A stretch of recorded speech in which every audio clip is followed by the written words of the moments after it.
ಗುರುಭಕ್ತಿ ಜೀವನ ಸಾರ್ಥಕಗೊಳಿಸುತ್ತದೆ. ಶ್ರೀ ಬ್ರಹ್ಮಾನಂದ ಸರಸ್ವತಿ ಸ್ವಾಮೀಜಿ. ಸೋಡಿಗದ್ದೆ ಮಹಾಸತಿ ದೇವಸ್ಥಾನ ನಿರ್ಮಾಣಕ್ಕೆ ಸರ್ಕಾರದ ಸಂಪೂರ್ಣ ಸಹಕಾರ. ಸಚಿವ ಮಾಂಕಾಳ ಎಸ್ ವೈದ್ಯ. ಮಾನವನು ಸುಖ, ಶಾಂತಿ ಮತ್ತು ಸಾರ್ಥಕ ಜೀವನ ಸಾಗಿಸಬೇಕಾದರೆ ಧರ್ಮವನ್ನು ಆಚರಿಸಬೇಕು.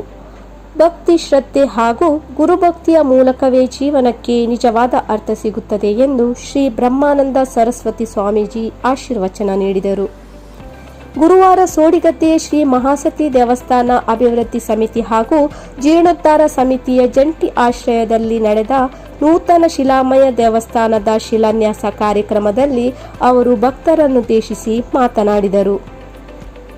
ಈ ಭಾಗದ ಮೀನುಗಾರರು ಮತ್ತು ನಾಮಧಾರಿ ಸಮುದಾಯದವರು ಉತ್ತಮ ಬಾಂಧವ್ಯ ಹೊಂದಿದ್ದು, ಧರ್ಮ ಮತ್ತು ಆಚಾರವನ್ನು ಅರಿತು ನಡೆಯುವವನು ಮೋಕ್ಷದ ಮಾರ್ಗ ಕಂಡುಕೊಳ್ಳುತ್ತಾನೆ. ಕೇವಲ ದೇವಸ್ಥಾನಕ್ಕೆ ತೆರಳುವುದರಿಂದ ದೇವರ ಕೃಪೆ ಸಿಗುವುದಿಲ್ಲ. ಗುರುದಾಸನಾದಾಗ ಮಾತ್ರ ದೇವರ ಅನುಗ್ರಹ ದೊರೆಯುತ್ತದೆ. ಗುರು ಶಿಷ್ಯರ ಸಂಬಂಧ ಪ್ರಶ್ನಾತೀತವಾದದ್ದು ಎಂದು ಸ್ವಾಮೀಜಿ ಹೇಳಿದರು. ಮಹಾಸತಿ ದೇವಿಯ ಮೇಲಿನ ಭಕ್ತಿ ಮತ್ತು ಶ್ರದ್ಧೆ ಭಕ್ತರನ್ನು ನೆರಳಿನಂತೆ ಕಾಪಾಡುತ್ತದೆ. ಬ್ರಹ್ಮಾಂಡದ ಸೃಷ್ಟಿಯೇ ಒಂದು ದಿವ್ಯ ಬೆಳಕು. ಪರಬ್ರಹ್ಮನ ಕೃಪೆ ದೊರೆತಾಗ ಆತ್ಮೋದ್ಧಾರ ಸಾಧ್ಯವಾಗುತ್ತದೆ. ದೇಹದಲ್ಲಿ ಶಕ್ತಿ, ಮನಸ್ಸಿನಲ್ಲಿ ಭಕ್ತಿ ಮತ್ತು ಶ್ರದ್ಧೆ ಇರುವಾಗಲೇ ಉತ್ತಮ ಕಾರ್ಯಗಳನ್ನು ಮಾಡಬೇಕು. ಅದು ಮುಂದಿನ ಜೀವನಕ್ಕೆ ಡಿಪಾಸಿಟಿವ್ ಆಗುತ್ತದೆ ಎಂದು ಅವರು ತಿಳಿಸಿದರು. ಅಧಿಕಾರ ಮತ್ತು ಸಂಪತ್ತನ್ನು ಸದ್ಬಳಕೆ ಮಾಡಿದಾಗ ಮಾತ್ರ ಜೀವನ ಸಾರ್ಥಕವಾಗುತ್ತದೆ. ಗುರುವಿನ ಆಶೀರ್ವಾದ ಹೆಚ್ಚಾದಾಗ ದೈವ ಬಲವು ವೃದ್ಧಿಯಾಗುತ್ತದೆ. ಅದನ್ನು ಭಯದಿಂದಲೋ ಅಥವಾ ಹಣದಿಂದಲೋ ಪಡೆಯಲು ಸಾಧ್ಯವಿಲ್ಲ. ಪ್ರತಿಯೊಬ್ಬರು ತಮ್ಮ ಆತ್ಮೋದ್ಧಾರವನ್ನು ತಾವೇ ಮಾಡಿಕೊಂಡು ವಸುದೈವ ಕುಟುಂಬಕಂ ಎಂಬ ಭಾವನೆಯೊಂದಿಗೆ ಬದುಕಬೇಕು ಎಂದು ಸ್ವಾಮೀಜಿ ಕರೆ ನೀಡಿದರು. ತಾಯಿಯ ಮಕ್ಕಳಾಗಿ ಎಲ್ಲ ನೀವು ಕೆಲಸವನ್ನು ಮಾಡುವಾಗ ತುಂಬಾ ಆನಂದ ಆಗ್ತದೆ. ಭಗವಂತನ ಪೂಜೆ ನಾವು ದ್ರಾವಿಡ ಪ್ರದೇಶದಲ್ಲಿದ್ದೇವೆ. ದ್ರಾವಿಡ ಪ್ರದೇಶದಲ್ಲಿ ದ್ರಾವಿಡರೇ ಪೂಜೆ ಮಾಡಬೇಕು ಅಂತ ಸಿದ್ಧಾಂತ. ಭಗವಂತ ಪ್ರತ್ಯಕ್ಷ ಆಗೋದು ಹೇಗೆ ಅಂದ್ರೆ, ನನ್ನ ಪುರೋಹಿತರಿದ್ದಾರೆ, ವೇದಾಂತಿಗಳು, ನಮ್ಮ ಕುದುರೋಳಿಯಲ್ಲಿದ್ದವರು ಎಲ್ಲ ವೇದಾಂತ ಮಾಡಿದರು. ಇಷ್ಟು ಉದ್ದದ ಮಂತ್ರ ಹೇಳಿದ್ರೆ 4 ವೇದಗಳನ್ನು ಪುಂಖಾನುಪುಂಖವಾಗಿ ಮಂಡಿಸಿದರೆ ಭಗವಂತ ಪ್ರತ್ಯಕ್ಷ ಆಗುವುದಿಲ್ಲ. ವಾಕ್ಮನಾತೀತ ಬ್ರಹ್ಮ ಅಂತ ಹೇಳಿದೆ. ಬ್ರಹ್ಮನ ಬಗ್ಗೆ ವ್ಯಾಖ್ಯಾನ ಮಾಡುವಾಗ ವಾಕ್ಮನಾತೀತ ಬ್ರಹ್ಮ, ಎಲ್ಲಿವರೆಗೆ ನಿಮ್ಮ ಮಾತು ಪಟ ಪಟ ಅಂತ ಮಾತು ಬರ್ತದೆ ಅಥವಾ ಮನಸ್ಸು ಅಲ್ಲಾಡ್ತದೆ ಆಗ ಭಗವಂತನ ಸಾಕ್ಷಾತ್ಕಾರ ಇಲ್ಲ. ಭಗವತ್ ಸಾಕ್ಷಾತ್ಕಾರ ಆಗಬೇಕಾದ್ರೆ ನೀವು ಸಮಾಧಿಯನ್ನು ಹೇರಬೇಕು. ಸಮಾಧಿ ಅಂದ್ರೆ ನಿಮ್ಮ ಶರೀರದಂತಹ ಪ್ರಾಣ, ಅಪಾನ, ಸಮಾನ, ಉದಾನ, ವ್ಯಾನಗಳನ್ನ ನಿಮ್ಮ ಸ್ವಾಮಿತ್ವಕ್ಕೆ ತರಬೇಕು.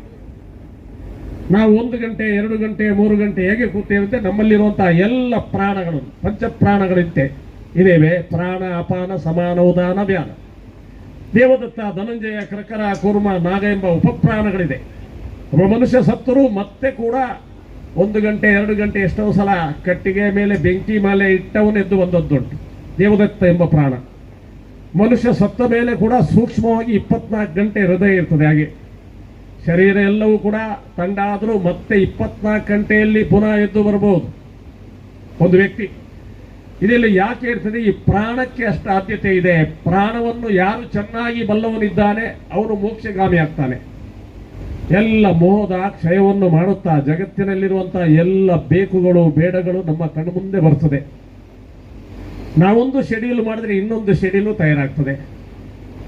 ಮೊನ್ನೆ ಅಯೋಧ್ಯೆಗೆ ಹೋದಾಗ ನಮ್ಮ ಪ್ರೀತಿಯ ಕಾರ್ಯಕ್ರಮವನ್ನು ಉದ್ಘಾಟಿಸಿ ಮಾತನಾಡಿದ ಸಚಿವ ಮಾಂಕಾಳ ಎಸ್ ವೈದ್ಯ, ಧಾರ್ಮಿಕ ಕ್ಷೇತ್ರ, ಶಿಕ್ಷಣ ಸಂಸ್ಥೆಗಳು ಹಾಗೂ ಮಠಗಳಲ್ಲಿ ಕೊರತೆ ಉಂಟಾದರೆ ಅದರ ಪರಿಣಾಮ ಸಮಾಜ, ರಾಜ್ಯ ಮತ್ತು ದೇಶದ ಮೇಲೆ ಬೀಳುತ್ತದೆ.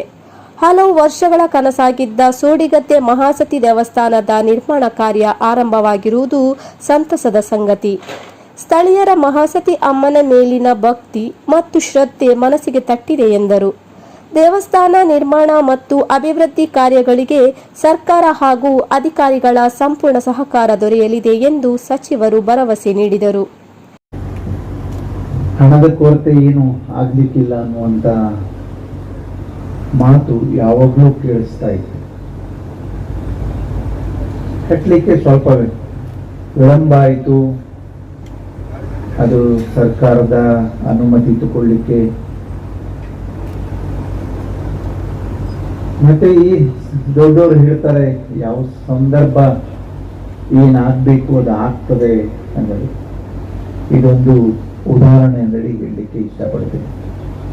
ಎಲ್ಲೂ ನಮಗೆ ಯಾವ ರೀತಿಯಲ್ಲೂ ವ್ಯತ್ಯಾಸ ಆಗಲಿಲ್ಲ. ವಿಶೇಷವಾಗಿ ನಾನು ಅಭಿನಂದಿಸ್ತೇನೆ ಎಲ್ಲ ಈ ಊರಿನ ಜನರಿಗೆ. ನಿಮ್ಮ ಆಶಯದ ಜೊತೆಯಲ್ಲಿ ನಾವು ಎಲ್ಲರೂ ಒಟ್ಟಾಗಿ ದೇವಸ್ಥಾನ ಕಟ್ಟಬೇಕು, ಇದರಲ್ಲಿ ಯಾರು ವ್ಯತ್ಯಾಸ ಮಾಡಲಿಕ್ಕಿಲ್ಲ. ನಮ್ಮೆಲ್ಲರ ಉದ್ದೇಶ ಒಂದೇ, ದೇವಸ್ಥಾನ ಕಟ್ಟಬೇಕು. ಇದು ಬಹಳ ಮುಖ್ಯವಾದದ್ದು. ತಮಗೆಲ್ಲರಿಗೂ ನಾನು ಅಭಿನಂದಿಸ್ತೇನೆ. ನೀವೆಲ್ಲರೂ ಒಟ್ಟಾದ್ರಿಂದ ಇಷ್ಟು ಬೇಗ ಶಿಲಾನ್ಯಾಸ ಮಾಡಲಿಕ್ಕೆ ಸಾಧ್ಯ ಆಯಿತು. ಇದು ಎಲ್ಲರಿಗೂ ಗೊತ್ತಿದ್ದಂತ ವಿಷಯ. ಅದರಲ್ಲೂ ವಿಶೇಷವಾಗಿ ಧಾರ್ಮಿಕ ಕ್ಷೇತ್ರದಲ್ಲಿ ಕೊರತೆ ಇರಬಾರ್ದು. ನಾನು ಎಲ್ಲ ವೇದಿಕೆಯಲ್ಲೂ ಹೇಳಿದೆ, ಶಿಕ್ಷಣಕ್ಕೆ ಕೊರತೆ ಆಗಬಾರ್ದು, ದೇವಸ್ಥಾನದಲ್ಲಿ ಕೊರತೆ ಆಗಬಾರ್ದು, ಮಠದಲ್ಲಿ ಕೊರತೆ ಆಗಬಾರ್ದು. ಎಲ್ಲಿ ಕೊರತೆ ಆದ್ರೆ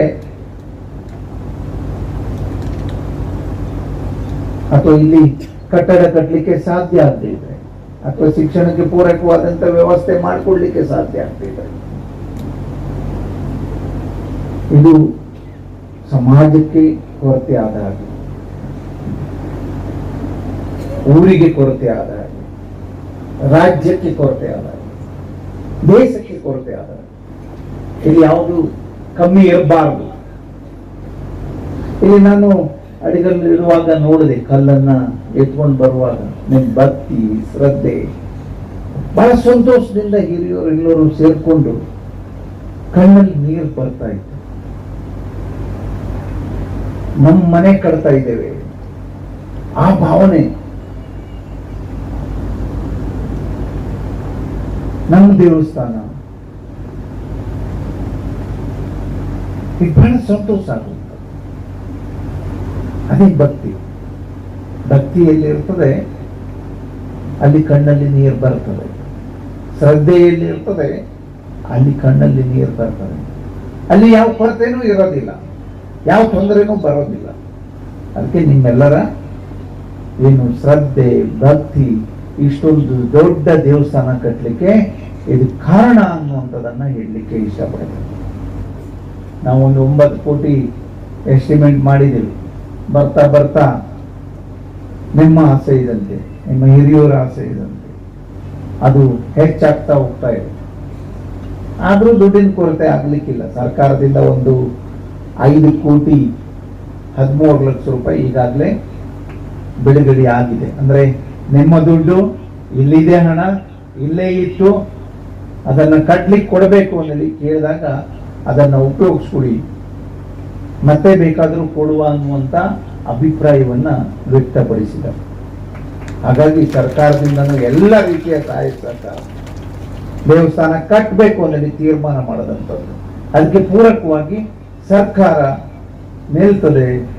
ಅಧಿಕಾರಿಗಳು ನಿಮ್ಗೆ ಎಲ್ಲ ರೀತಿಯ ಸಹಾಯ ಸರ್ಕಾರ ಹಿಂದೂ ಕೊಟ್ಟಿದ್ದಾರೆ, ಮುಂದೂ ಕೊಡ್ತಾರೆ. ಯಾವುದೇ ರೀತಿಯಲ್ಲಿ ದೇವಸ್ಥಾನ ಕಟ್ಟುವಾಗ ಕಟ್ಟು ಮುಗಿಯುವಲ್ಲವರಿಗೆ, ಮುಗಿದ ಮೇಲೂ ಅದ್ರ ಮುಗಿಯುವಲ್ಲವರಿಗೆ ಯಾರು ನಿಮ್ಗೆ ಯಾವ ರೀತಿಯಿಂದನೂ ತೊಂದರೆ ಆಗೋದಿಲ್ಲ. ಎಷ್ಟು ದಿನ ಏನು ಹಿಂದೆ ಆಗಿದೆ ಪರ್ಮಿಷನ್ ಅವರಿಗೂ ದೇವರ ಅನುಗ್ರಹದಿಂದ ಬಂದ್ಮುಟ್ಟಿದೆ. ಅದೇ ರೀತಿಯಲ್ಲಿ ನಿಮ್ಗೆ ಎಲ್ಲ ರೀತಿಯ ಸಹಾಯ ಸಹಕಾರ ನಮ್ಮಿಂದ ಆಗ್ತದೆ.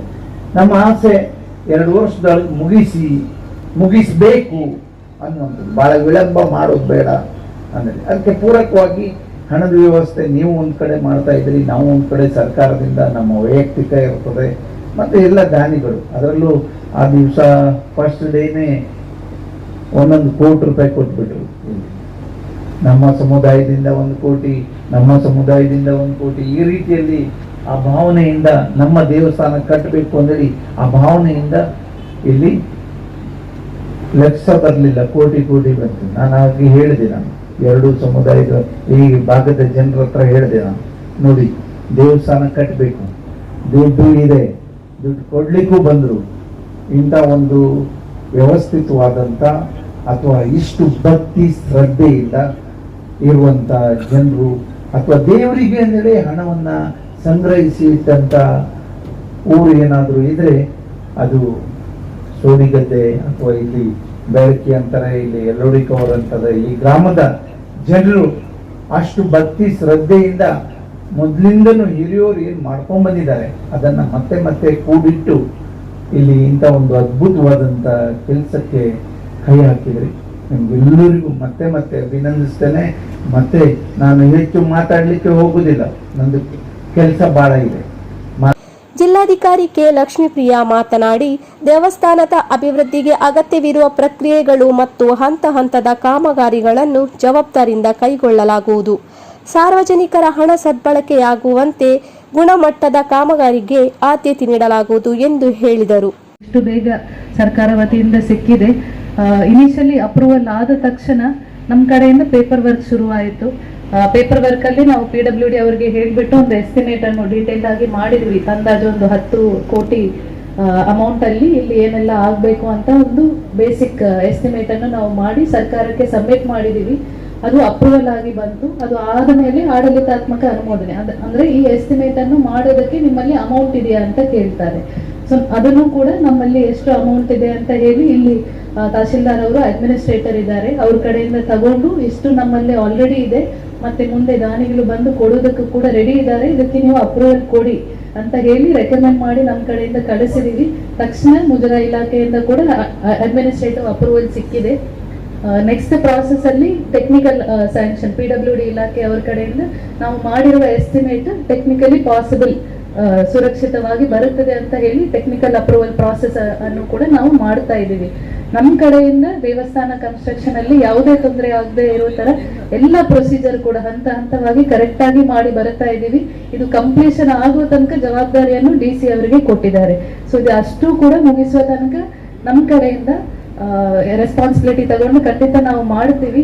ಈಗ ನಮ್ಗೆ ಇದನ್ನು ಮಾನಿಟರ್ ಮಾಡೋದಕ್ಕೆ ತಾವೆಲ್ಲರೂ ದಾನಿಗಳು ಅಮೌಂಟ್ ಕೊಟ್ಟಿದ್ದೀರಾ, ಸರ್ಕಾರದಿಂದ ಕೂಡ ಬರ್ಬೋದು ಅಂತ ಸರ್ ಹೇಳಿದ್ರು.